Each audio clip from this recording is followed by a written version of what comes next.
BIM के portion में सबसे इम्पोर्टेंट जो अपना सॉफ्टवेयर है, जो आजकल बहुत ज्यादा यूज में हो रहा है अपना, वो है नेविस वर्क।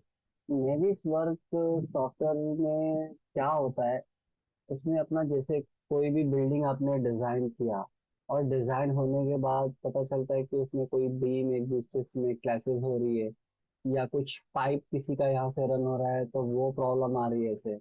तो प्रॉपर स्ट्रक्चर मॉडलिंग हुआ है कि नहीं, और क्योंकि बिल्डिंग स्ट्रक्चर होने के बाद उसमें जो है बाद में पूरी एमईपी वर्क होता है, तो बहुत फाइल हेवी हो जाती है। और दूसरी चीज, एक ही ड्राइंग में इतने सारे पाइपिंग, इतने सारे फायर फाइटिंग की पाइपिंग और प्लम्बिंग की पाइपिंग और एचवीएसी की डक्टिंग, केबल ट्रेज इतनी ज्यादा हो जाती है कि पता ही नहीं चलता कि कौन सी स्लैब के अंदर से जा रही है, कौन सी सीलिंग के अंदर से जा रही है। तो ये सब चीजें जो है ना, उसमें पूरा चेक हो जाता है। और अगर कुछ प्रॉब्लम है, अभी जो मॉडल जिस बंदे ने बनाया हुआ है, तो उसको तो मालूम है कि कहाँ पे क्या प्रॉब्लम है, तो वो देख सकता है। लेकिन जब बड़ी बिल्डिंग है, बड़े प्रोजेक्ट्स में, उसमें समझना बड़ा मुश्किल होता है।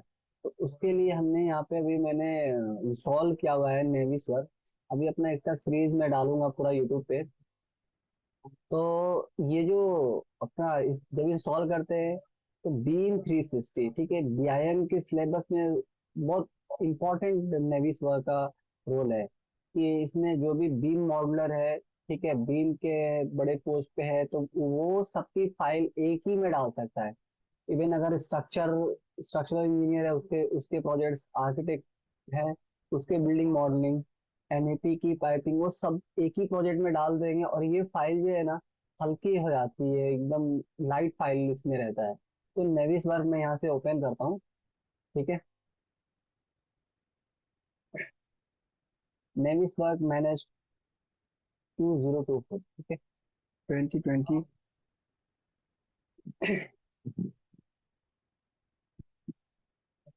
ये जब ऐसा ओपन होता है तब इसका स्क्रीन ऐसा दिखता है। और इसको कैसे नेविगेशन इसका समझना है अपने को पहले। तो कोई भी फाइल अगर आप इंपोर्ट करना है, जैसे यहाँ पे अपेंड के नाम से है, हम दूसरे फाइल में स्केचअप है, मैक्स है, तो वहाँ पे इंपोर्ट के नाम से यहाँ पे अपने को अपेंड करना होता है। तो जैसे मैं यहाँ पे नेविस वर्क के कुछ फाइल्स है, जैसे मैं यहाँ पे लेता हूँ पहले आर्किटेक्चर की ये फाइल है, मैंने इसको यहाँ पे ओपन किया, ठीक है। तो ये मेरी फाइल इंपोर्ट हो गई। और इसको क्या होता है कि इसमें हमको पूरी डिटेल, अभी देखो ये शिफ्ट शिफ्ट के साथ ये हमारी ऑर्बिट होती है इसमें से, और सारे ग्रिड भी आए हुए हैं यहाँ पे, ठीक है। और इसको जूम इन जूम आउट भी कर सकते हैं इसे। और शिफ्ट और माउस का व्हील प्रेस करके इसको ऑर्बिट कर सकते हैं। तो ये हमारे हमारे पास एक मॉडल है, ठीक है, आर्किटेक्चर का। और इस पे पूरी डिटेल इसकी दी हुई है इधर ऐसे, ठीक है। और यहाँ पे अपना सेलेक्ट ट्री है। अगर इस पे देखो, जैसे मैं इस पे सेलेक्ट ट्री पे आता हूँ और इस पे क्लिक किया, जैसे ये हमारा ग्राउंड फ्लोर है, ग्राउंड फ्लोर पे क्या क्या चीजें हैं दिख रहा है। अगर यहाँ से हम ग्राउंड फ्लोर में सब यहाँ पे देखो, जो भी इसके अंदर जाएंगे, इसके अंदर से सब जैसे रेविट में हमारे लेवल्स रहते हैं, ठीक है। तो एक एक चीज सेलेक्ट कर सकते हैं, एक एक चीज को हम यहाँ पे, पहले तो इसका हम बेसिक जो है फोन टैब से सिलेक्शन का मेथड समझते हैं, सिलेक्शन कैसे करना है। ऑर्बिट, ये देखो शिफ्ट के साथ ये मैं अपना माउस का व्हील पकड़ के ऑर्बिट कर रहा हूँ, ठीक है। अब मैंने इसको सेलेक्ट किया, सेलेक्ट करके यहाँ से, ठीक है, सेलेक्ट ऑल करेंगे तो सारे सेलेक्ट हो जाएंगे। अब मैं इसको सेलेक्ट कर रहा हूँ यहाँ से, ठीक है। ये अपना सिलेक्शन का मेथड है, इसमें सेलेक्ट नन कर सकते हैं, इन्वर्ट सिलेक्शन करेंगे तो उसको छोड़ के बाकी चीजें सेलेक्ट हो जाएगी। और फाइल देखो बहुत लाइट है। अगर मैंने इसको सेलेक्ट किया इस ऑब्जेक्ट को, अब मैं ऑर्बिट कर रहा हूँ ऐसे शिफ्ट के साथ, तो ये उसी वहीं से वो ऑर्बिट होएगा ऐसे, ठीक है। और अभी ये फाइल है, ठीक है। और अगर मैं यहाँ से इसको हाइड करना चाहूँ, जैसे मैंने इसको सेलेक्ट किया, ठीक है, ये ऑब्जेक्ट को ऐसे सेलेक्ट किया, हाइड कर सकते हैं इसे, अनहाइड करना है अनहाइड कर सकते हैं इसे, ठीक है।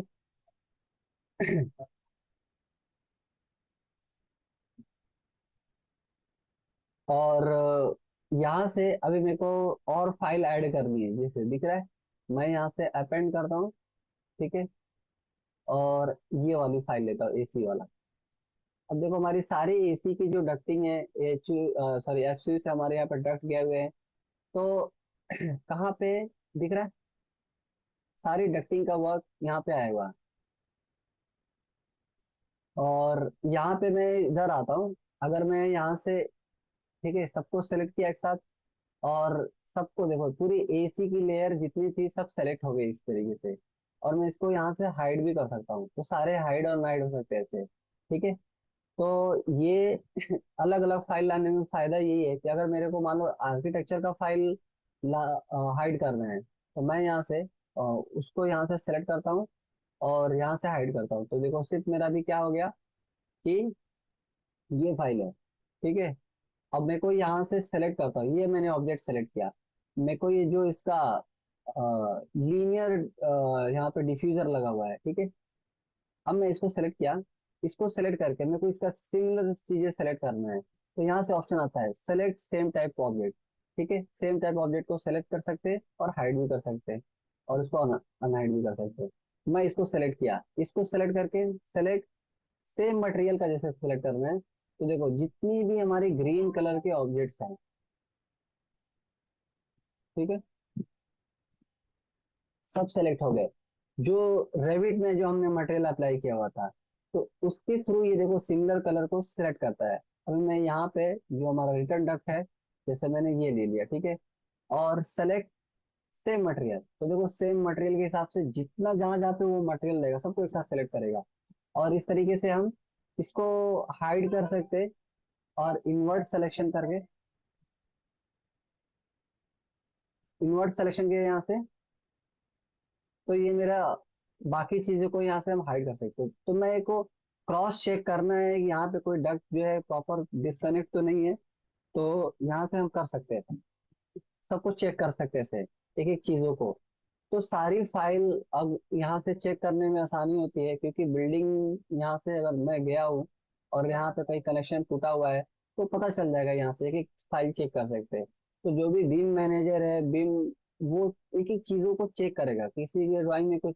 और ऐसा भी होता है कुछ क्लासेस तो नहीं हो रहे हैं, पता चला कि हमारा यहाँ पे डक्ट भी जा रहा है और फायर फाइटिंग की लाइन भी इधर से ही जा रही है, तो वो भी समझ में आ जाएगा हाइड और अनहाइड करके। तो मैं यहाँ से अभी सबको यहाँ से, ठीक है, अनहाइड, ठीक है, यहाँ से अनहाइड ऑल, तो सारी चीजें हमारी आ जाएगी, ठीक है।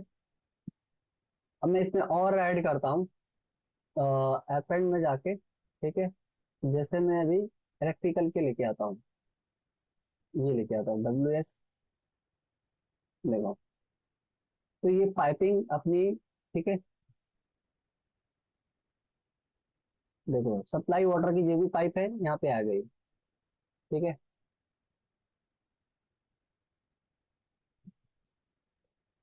और यहाँ से मैं अपेंड करता हूँ, ठीक है, ये वाली फाइल, तो ये देखो,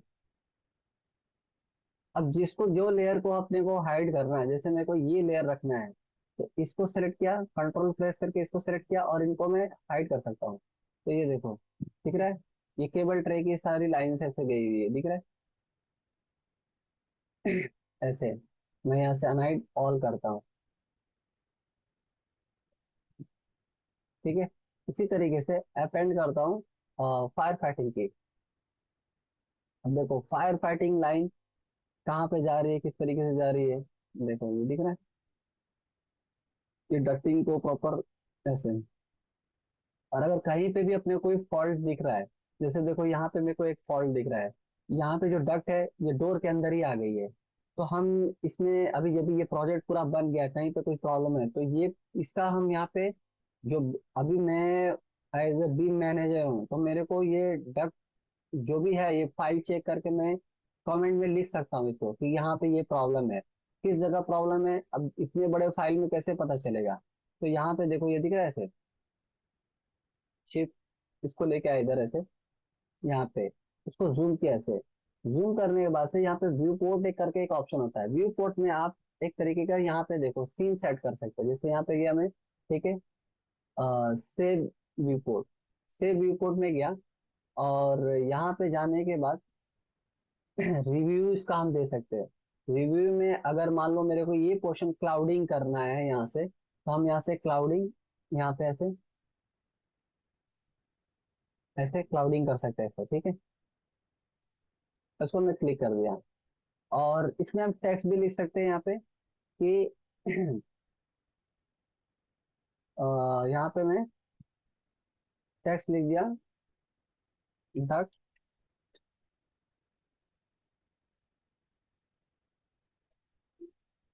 the wrong wrong direction the. ठीक है, कुछ भी इस तरीके से आप कमेंट लिख सकते थे। तो ये देखो, ये मेरा कमेंट है यहाँ से। और अब मैं इधर मैं कहीं इधर चला गया ऐसे, ठीक है, कहीं पे भी है। अब जैसे मैं इसमें अपना यहाँ पे सेव व्यू पोर्ट है, डबल क्लिक किया से तो देखो मेरा वही क्वेश्चन आ जाएगा यहाँ से। ठीक है, टेक्स्ट एक्स वाई जेड और, ठीक है, यहाँ पे कमेंट लिख सकते थे। तो हमारा ये देखो दिख रहा है, पहले में हमने कुछ लिखा था, इधर कुछ और लिखा था। इसी तरीके से आप जूम करो तो वो हट जाएगा।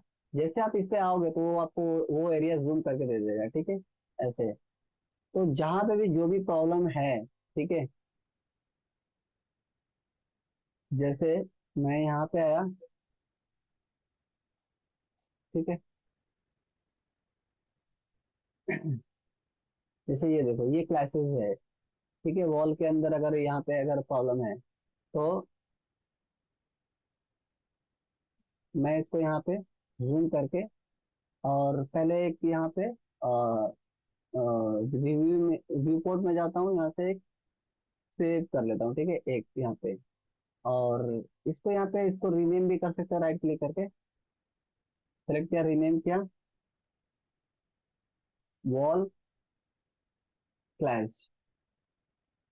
ठीक है, ऐसा हमने इसको रीनेम किया। और कहाँ पे है पता नहीं चलेगा, यहाँ पे तो हमने रीनेम कर दिया। बट अगर देखो अभी इससे इस पर डबल क्लिक करूंगा ऐसे ना, देखो इस पे क्या, तो वही पोर्शन ला देगा यहाँ पे। अब देखो कहाँ था, किधर से ऐसे ही ले, और ये इधर चला गया, पहला वाला फॉल्ट दूसरा वाला फॉल्ट। तो इसमें क्या गलती है वो आप कमेंट लिख सकते हैं यहाँ से।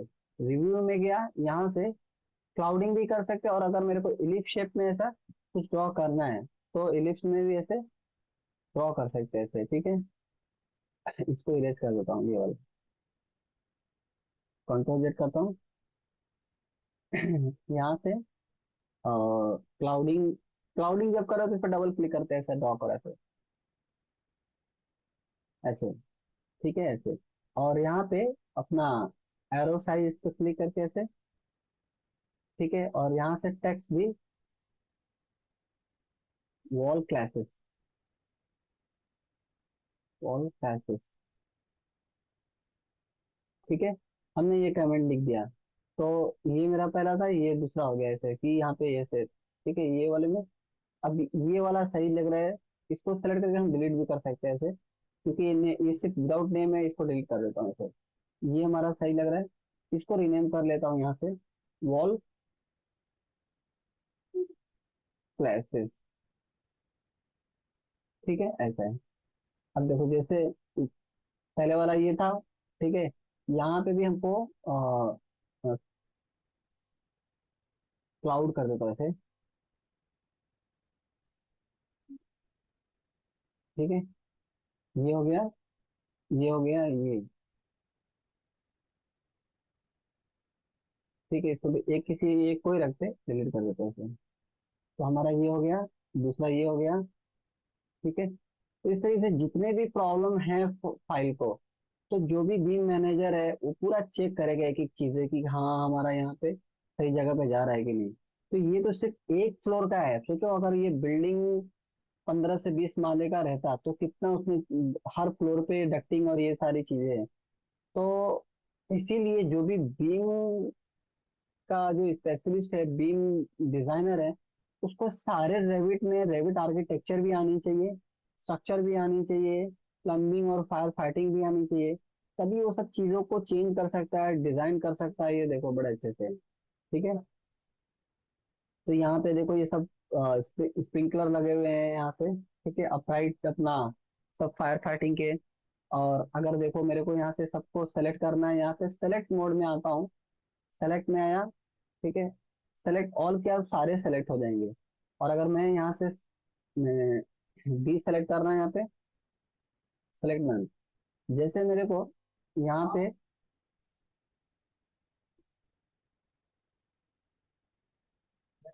अ, यहाँ से व्यू होम टैब में आता हूँ और सेलेक्ट सेलेक्ट में आया पहले, सेलेक्ट का टूल लिया और किसी एक को सेलेक्ट किया।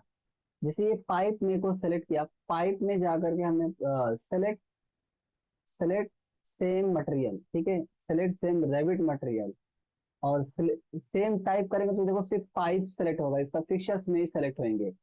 और अगर मैं यहाँ से ठीक है, मैं फिर एक को सेलेक्ट कर रहा हूँ यहाँ से, सेलेक्ट सेम मटेरियल, तो रेविट मटेरियल करेंगे तो यहाँ पे देखो, इसीलिए रेविट में जब हम फिल्टर बनाते हैं ना ड्राइंग करते वक्त, तो उसमें कलर कोडिंग कर लेते हैं हम लोग, तो ये प्रॉब्लम नहीं आती। तो रेविट के साथ नेविस वर्क का कनेक्शन बहुत जबरदस्त है। ठीक है, मैंने यहाँ से सेलेक्ट सेम मटेरियल किया, अब देखो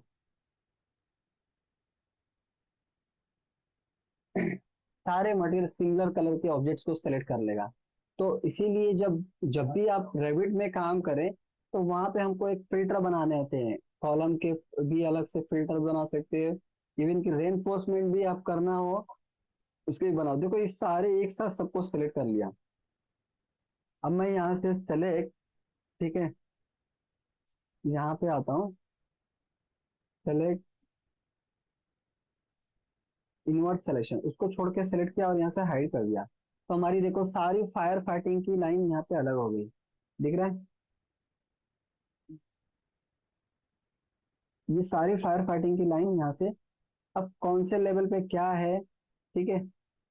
अभी अगर मेरा ये बिल्डिंग होता है, इतना बड़ा बिल्डिंग, इस सारे बिल्डिंग में अभी ये सिर्फ कॉलम और बीम और स्लैब की डिटेल्स है ऐसे, तो देखो एक एक ऐसे। तो मैं अगर ये मॉडल लाता, इसमें हमारी पूरी सीलिंग भी डिजाइन होती है और इसमें पूरी फायर फाइटिंग होती, तो इसमें बहुत प्रॉब्लम होता एक ही में चेक करने में।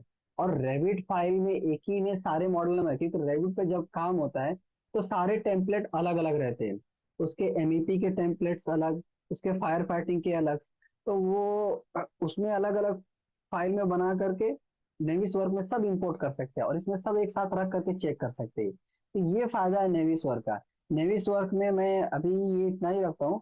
इसके बाद जो मैं इसका सेशन बनाऊंगा वो क्लैश डिटेक्शन और बीम 360 एनिमेशन, इसमें हम ये भी कर सकते हैं कि कोई प्रोजेक्ट शुरू हो रहा है तो कंस्ट्रक्शन डेट कब से शुरू हो रहा है, कितने दिनों तक ये प्रोजेक्ट चलेगा, सारा डेटा इसके अंदर हम फिल कर सकते हैं। और वो भी एक तरीके से हम 4D सिमुलेशन एनिमेशन बना सकते हैं इसमें, कंस्ट्रक्शन एनिमेशन को पूरे से। तो ये इसीलिए नेविस वर्क हर कंपनी में बहुत जरूरी है और बहुत अच्छा सॉफ्टवेयर है, बहुत जल्दी सीख सकते हैं, लेकिन वही सीख सकता है जिसको रेविट का माहिर है, जो रेविट आर्किटेक्चर स्ट्रक्चर और एमईपी पूरा जानता हो, तो उसके लिए बड़ा बेनिफिट है ये, ठीक है। तो मैं अभी इसका नेक्स्ट सेशन आप लोग को फिर इसका एक और बनाऊंगा और आप लोग उसको देख सकते हैं। तो अल्लाह हाफिज।